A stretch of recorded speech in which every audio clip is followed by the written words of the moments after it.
Maayong adlaw sa inyo tanan din ha. Naway nasa maayos kayong kalagayan lahat.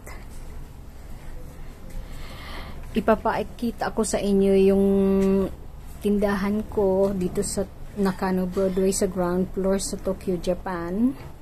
Dito ako naghuhula. Yan.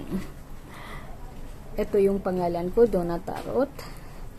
Itong mga power stone na to, ako lahat ang gumagawa niyan tuwing full moon.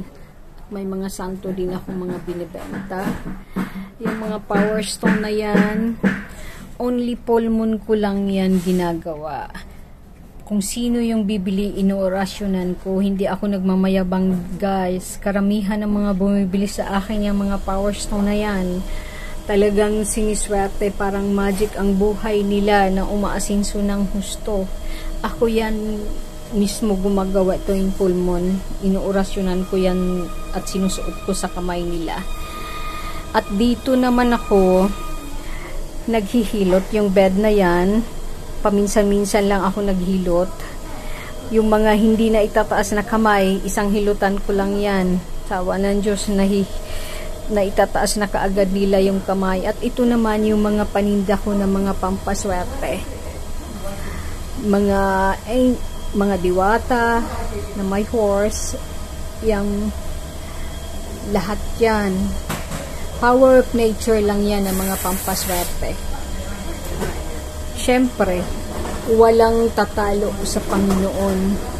Hindi na igagaya. Yan ay mga power of nature lang yan na pampaswerte na nagtatanggal ng bigat sa buhay sa mga tao. Kung minsan kasi kinaiinggitan ng tao na kahit na anong pagsisikap, parang ang bigat makaahon.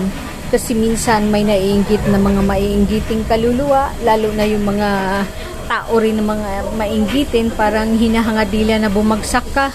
Ito naman power of nature na pangontra, panangga.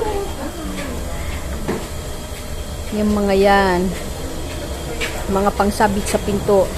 Alam nyo tong pangsabit sa pinto na to, di ba may mani? Ang mani, kapag tinanggal mo, binunot mo yung mani, halos hindi mo kayang bilangin. Yan ang ibig sabihin na dadami ng husto ang pera mo.